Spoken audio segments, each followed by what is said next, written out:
Welcome to The Authentic Spiritual Journey, a weekly podcast featuring real and practical spiritual conversations from diverse perspectives here on the Experience of the Soul podcast channel. Today, episode 194, My Journey with COVID.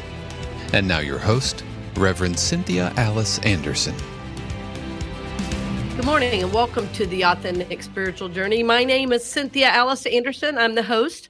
I'm here today, still healing, as you can hear in my voice, in 818 Studios with my producer.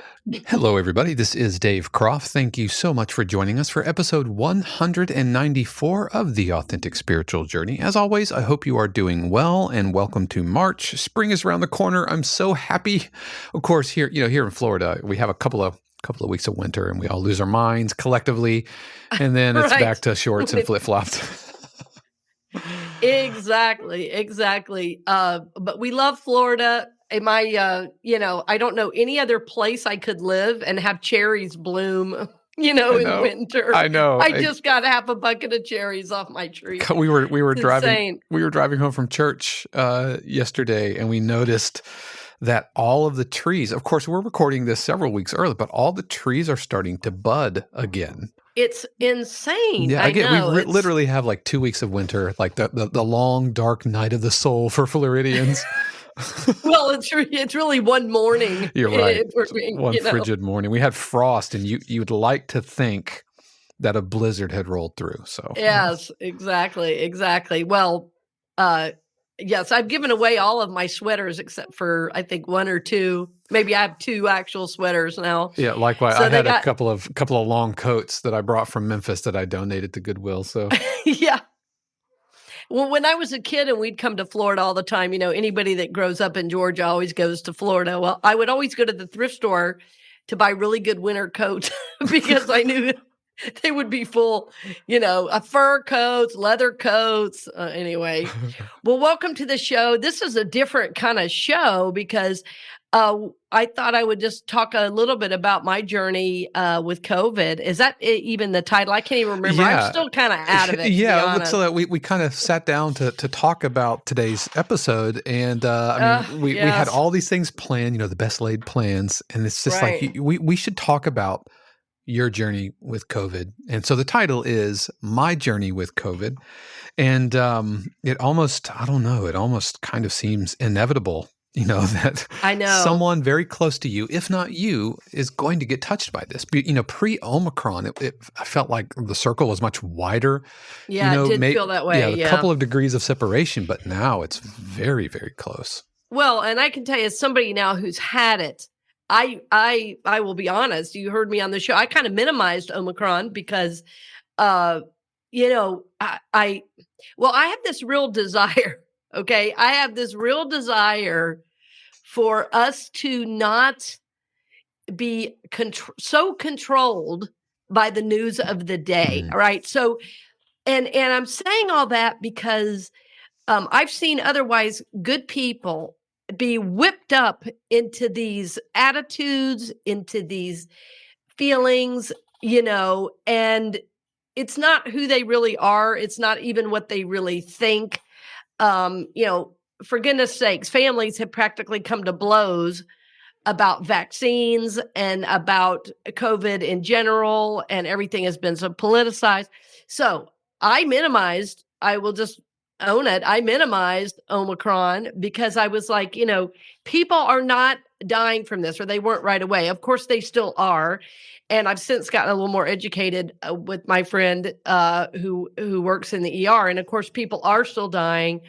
And so it was not my place to minimize it, but my concern was that the panic, it's like, there's got to be something between utter panic and being careful and wanting to love and care for those around us. Yeah. Right. I just want to say that, from someone, having talked with you on the podcast or during, during your messages, I don't think you've minimized it. I think you've done exactly what you're talking about, is not sending people into a panic. Yeah, Minimizing it exactly. would have been, oh, what, it's nothing or whatever. Oh, yeah, no, I didn't do that. No, No, I so didn't do that. Well, I don't think you ever minimized it, but we recently, just this weekend from this recording, we passed 900,000 deaths. Exactly, And exactly. That's a lot of Americans. It is a lot of Americans, and then we think about the deaths worldwide that are not even really being reported. So it is very, very concerning. And honestly, I've been all over the map about a lot of aspects of it. And my biggest concern is the over politicalization of it, because I think it is a health issue and not a political issue. The problem is now with our politics is everything gets so politicized. I think the actual issues get lost. And so it's like, if, well, this is a huge issue, first of all. And if you are listening to this right now, looking for a perfect soundbite around it, you're going to be disappointed. Because the problem with these larger, more complex issues is there are not sound bites that solve the problem. Now, having said that, there are some basics that I think we can all be doing. And, but I want to help you think through, how you're feeling about it, how you're thinking about it. Like, I was surprised, when I, was started to feel sick. I'll just keep it on the personal for now because, we've been, fairly careful.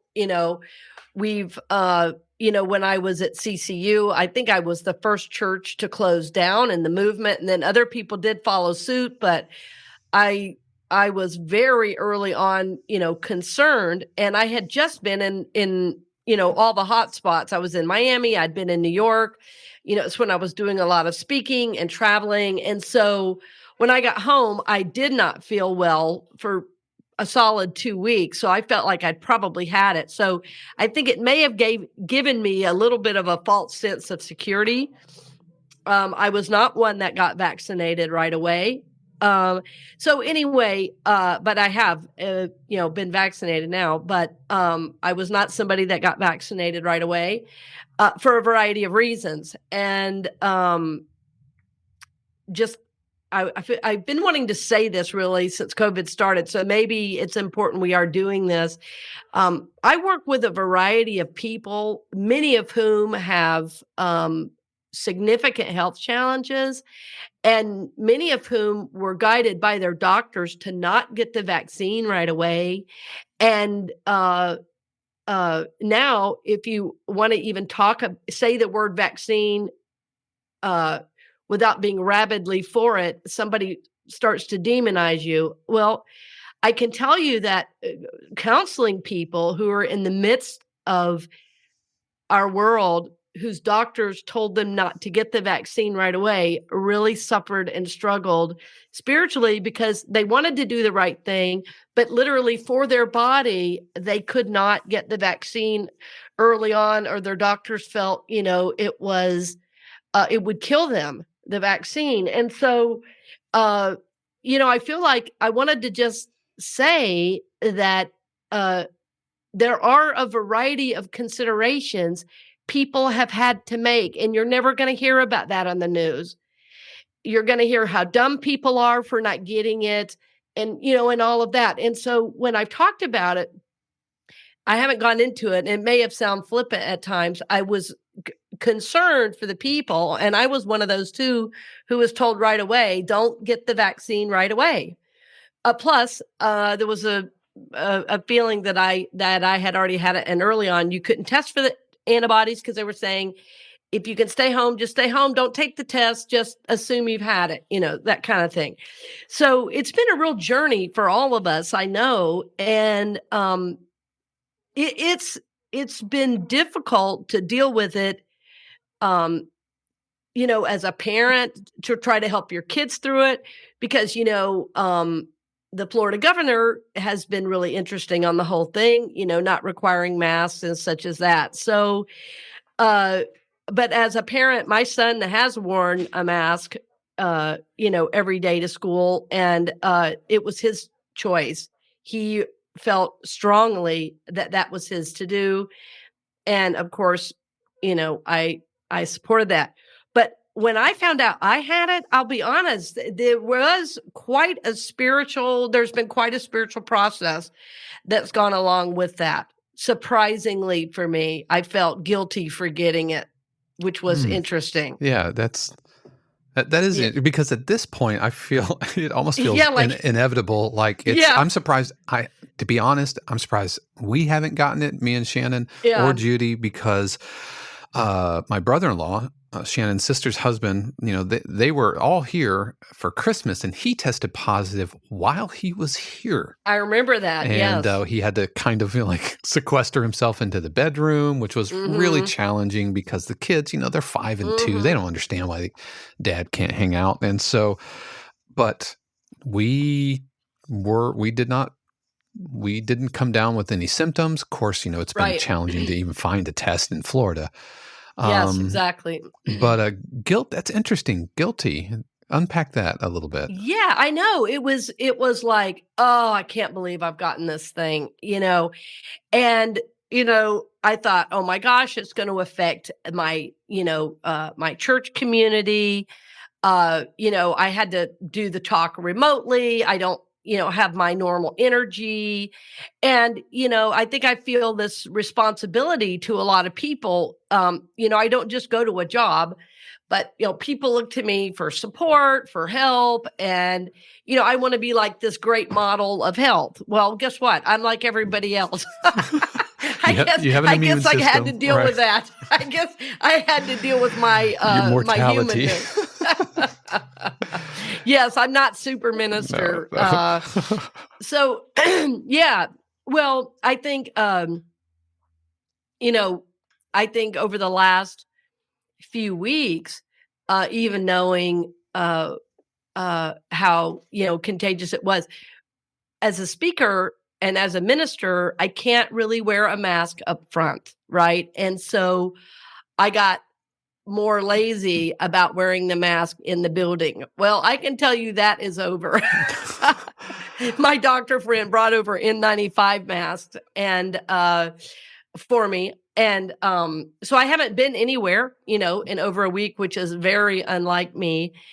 And I'm still not 100%, and I'm still testing positive. Yeah, in at CC Orlando, they were all masked, and you were the first, I think, the first Unity Church to shut down, and still incorporating mask policies and distancing and everything, and kind of pulled the restrictions really close, and then eased them up, and then pulled them up a little bit. Yeah, but going to North Tampa.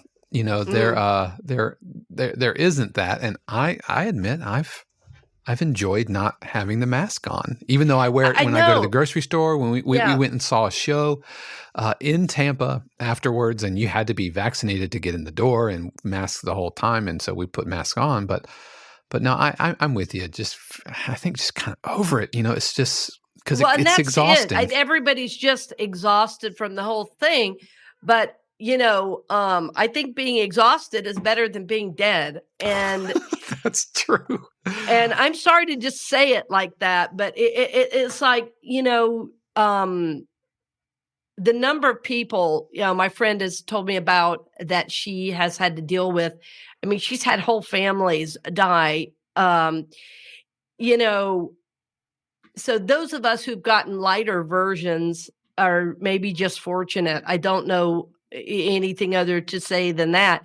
But I can tell you, if this is a lighter version, friends, I have pushed through sicknesses like you cannot believe. When I got heat stroke, the doctor told me to take 6 weeks off work, and I went into work the next day.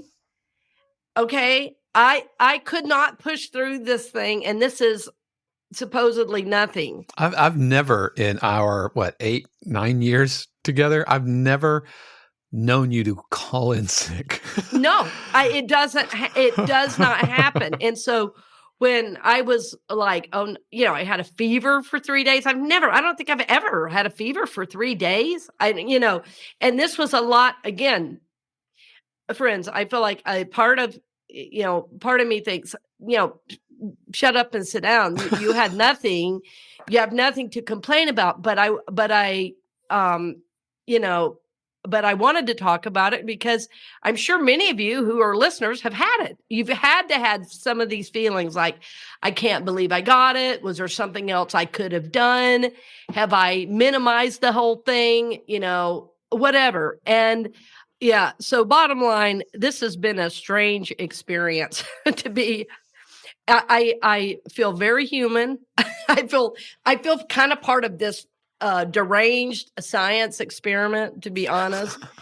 I feel a little like a lab rat because I have really stayed away from combing the internet about all of the symptoms because I think when we start filling our minds with stuff, it's easy to get anxious and take on new symptoms and talk ourselves into things. So what I've had to do is just be present and lean into every moment, whatever's happening.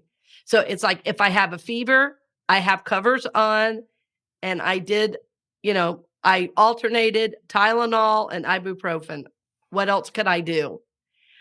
I have dealt with missing work. I've just been leaning into the rest.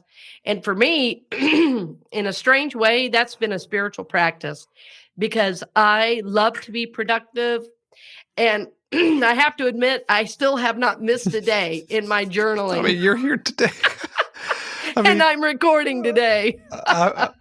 You were pretty insistent on recording, and I was like, maybe we shouldn't. Are you sure? You are positive with COVID, and you're like, okay, let's just push it back a few hours.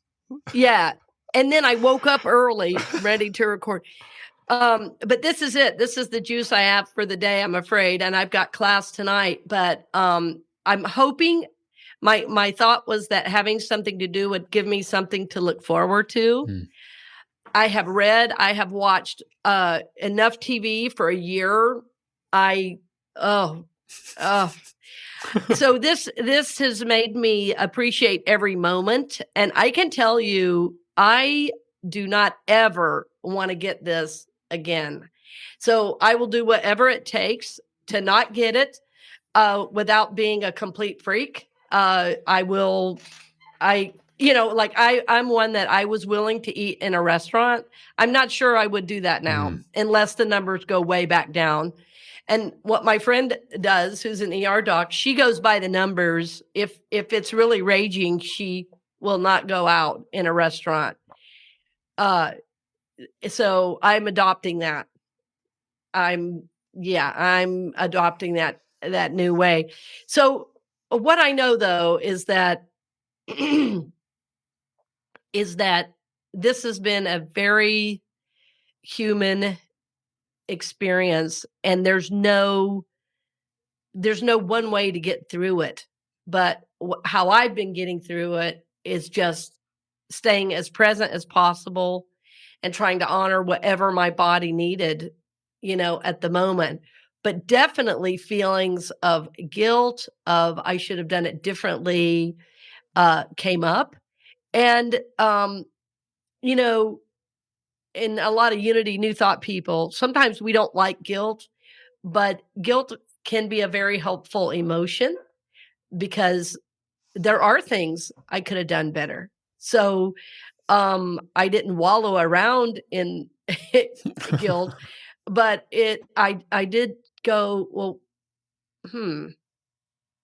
how have I really done enough? Have you retraced your steps of where possibly you might have picked it up, or is it just kind of too tough to tell? Well, I had a really big weekend with a lot of people the weekend before. There was a large event at the church on a Saturday. Then there was church on Sunday, and I had a mask on about half the time because I was speaking so much. Yeah. So it was probably in one of those settings, and I was sleep deprived also that weekend. And, when you get tired and a little run down, it's easier to take on sickness and illness. So I'm taking my vitamins and drinking lots of water. So how do you combat? Because I'll be honest, if we're being authentic, I'm at the grocery store and I've got my mask on, and I've had my mask on for 2 years now, and it's really tough when you see somebody like leaning over the vegetables with no mask on, and it's really tough not to like just send kind of little daggers at them. Just, you know what I mean?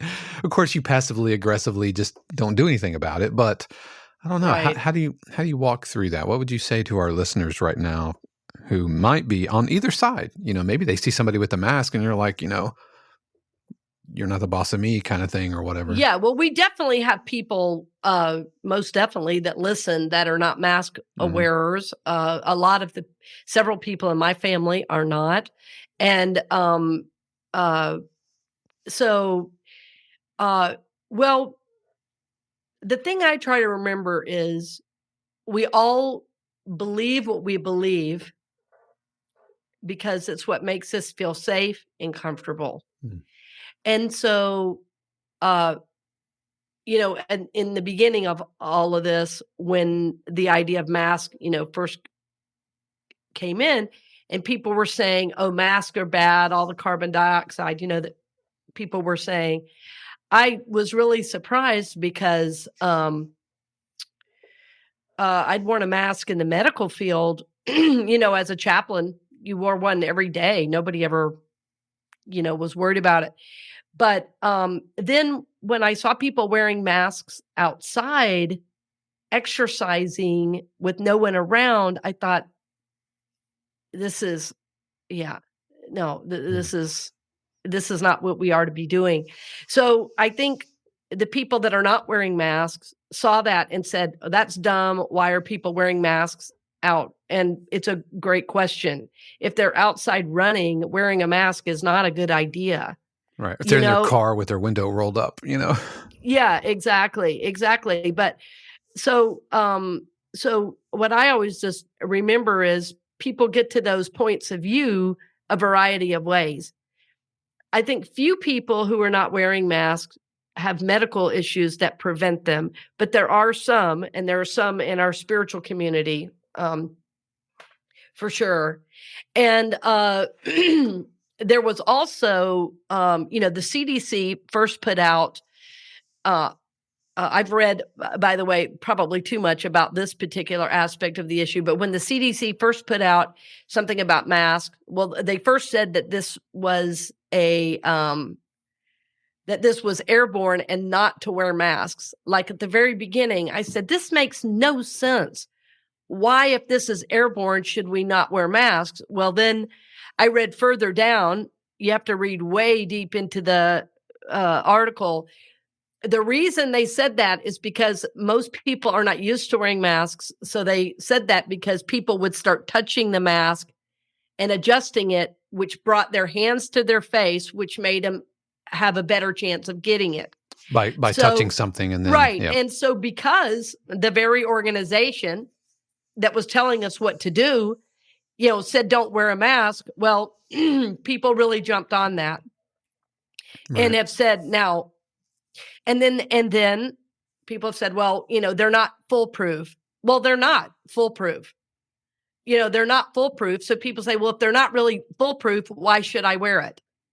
And it's like, well, after I've had it, I don't care if it's foolproof or not. If it helps, I absolutely will wear one. Yeah.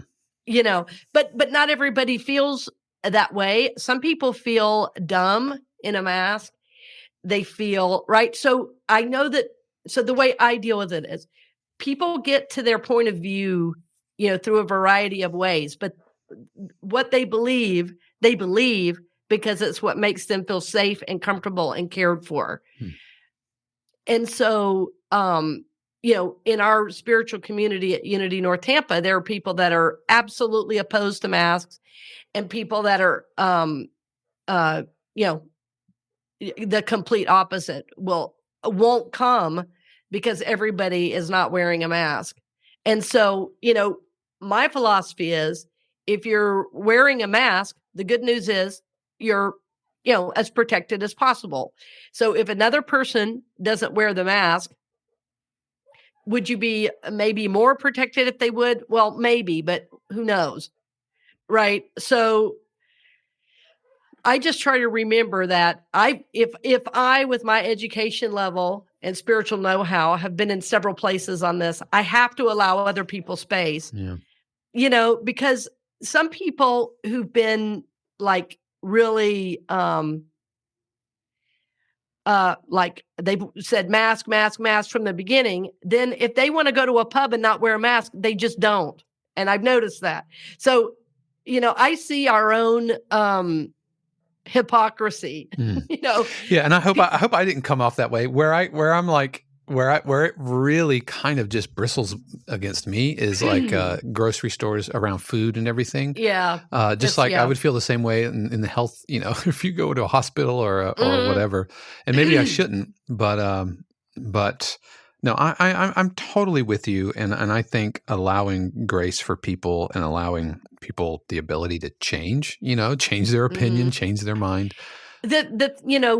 I think always finding grace for each other in the midst of this is really the only way we're going to heal, from everything that we're dealing with right now. And by demonizing each other, I think there's no hope for healing and finding the middle. And I think that our politicians and our media have really done us wrong by politicizing all of this issue. I think this is a healthcare crisis, and by politicizing it, it makes it seem like if you wear a mask, you could never be a Republican. If you don't wear a mask, you could never be a Democrat. I mean, this is really we need more education and less is the word politicalization, yes, of this issue. And I think if we had more compassion for one another and understanding, that would be a lot further, down the road. But I can tell you that demonizing the other is never the right answer. I will say it's been refreshing to kind of see that at North Tampa, Unity North Tampa. It's not nearly the monolith of thought as certainly in like mainstream evangelicism or even in some other Unity churches where it's kind of like everyone is all on the same, or at least outwardly. But I feel like Unity North Tampa strikes a really good balance, and I think it's a healthy reminder that you can disagree with people and still love them. Yeah, and what I'm trying to do is be in integrity with myself, and I'll give you an example. In all of this, because as I said, when I heard at the beginning of this whole thing, when COVID started, that it was airborne and we were to not wear masks, that made zero sense to this illogical mind. And so my choice was to close down the church and not go out. And that was just how I handled it. And then this year, that I was, on my own, I was basically working at home. And when I went to the store, I wore a mask, right, in general. So that was my basic. If I went out to eat, I wore a mask into the restaurant. I would sit down and take my mask off. Well, then I was talking to a family member who said, well, you do know if you sit down and eat in the restaurant and you walk in with a mask on, it really doesn't make any difference if you sit down and take it off. And I said, well, that may be true.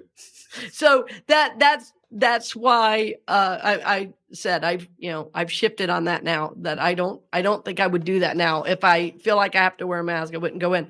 But in the schools, my son is in school, and at the schools, even if somebody tests positive, if the kid doesn't test positive, you can send them back to school. Well, see, to me, that doesn't make sense because you're all in one house. So even though, according to the district, my son could be in school, he is home. And that's being in integrity with myself. It doesn't matter what the governor says or what the authorities say. I know what's best for my son and my family, and that's what I can feel good about.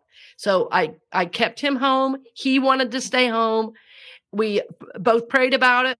We came together and talked about what we felt best about. And the only thing that we could feel 100% good about was both staying home, because it kept the bubble in one house. Because as soon as he goes to school with his, teachers and friends knowing I have it, well, if one of them gets it, they're going to go, well, thanks a lot for giving us, for giving us COVID. Now, they may be doing that, but I just did not feel good about endangering another family. Yeah, knowing that I have. It'd be different if I didn't know I know I have it. Right. And so I retested to see if he could go to school, and I'm still testing positive. I mean, which is why over Christmas I had gigs lined up, and we had church and everything, and so we just didn't do it, even though we didn't test positive and we weren't showing any symptoms. It was literally in the house. It was 200 square feet away. And so just in integrity, like you said, I'm not going to endanger anybody. Well, and I've heard people say, oh, I want to get this. And I'm here to tell you, no, you don't.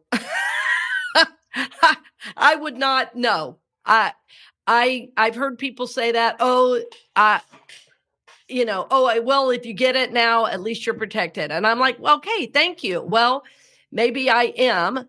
Maybe I am protected now, but I also know the reinfection rate is really high. I'm going to act as if I've never had it, and I'm going to keep showing up for myself and my family in the same way. And I'm really cool if nobody understands it. I got crystal clear in getting it that I don't want to share this. I don't want anyone to get it. And I will do as much as is humanly possible, to not share this, especially with those who are older and more at risk. I'm a healthy, early 50s, very healthy. And this has not been fun. Well, we are definitely holding space for you and for healing. And thank you. And thank goodness that technology exists to where we can still have podcasts and you could still deliver messages and classes and everything, even in the midst of, hopefully you're not actively running a fever right now though, are you? No, okay, I haven't had a fever for days. And friends, I just want to assure you, we love you. We support you. If you wear a mask or no mask, we don't love you any less. I guess what I would say is my hope is for your health and safety. And I want you to be in integrity with what you believe is right for you and your journey. And also remembering that we're connected and part of a larger whole. And I think if your actions are, aligned with that, if you're doing the best you can to care for your body and those around you, that's all any of us can do right now. So I do ask for your prayers for healing. I am doing much better. Of course. And I think in 2 or 3 days, maybe I'll be able to go to the office by, the end of the week. That's my hope, but I may have to stay home a whole nother week. And, me and God are still having conversations. We'll roll another video. No problem. No problem exactly. At all. Exactly. So as always, friends, thank you for joining us on your journey today. Know we love you. We bless you. Again, we want what's best for you. We're going to hold you in the light for healing, and please hold me in the light as well. So we'll look forward to seeing you next week, and blessings on the journey, dear friends. Hello, dear friend. I'm really excited about a new course I'm offering beginning Monday, February 21st, Your Spiritual Roadmap. I want to make sure you have the right support for your journey. I want you to be able to navigate the signs that life sends, as well as avoid pitfalls on your spiritual journey.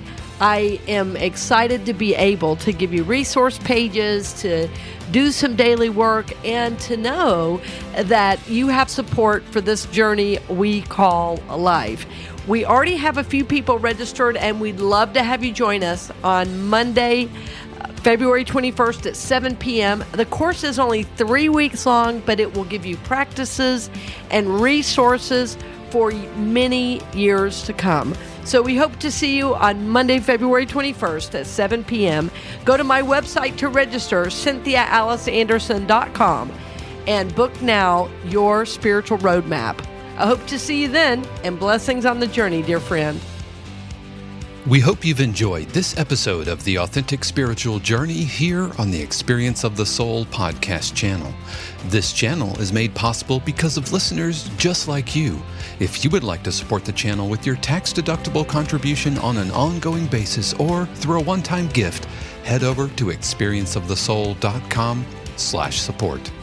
The Authentic Spiritual Journey is copyright 2022, Cynthia Alice Anderson, all rights reserved. Our theme music is composed by Dave Croft and used with permission from RR Hot Publishing. The Experience of the Soul podcast channel is a production of 818 Studios.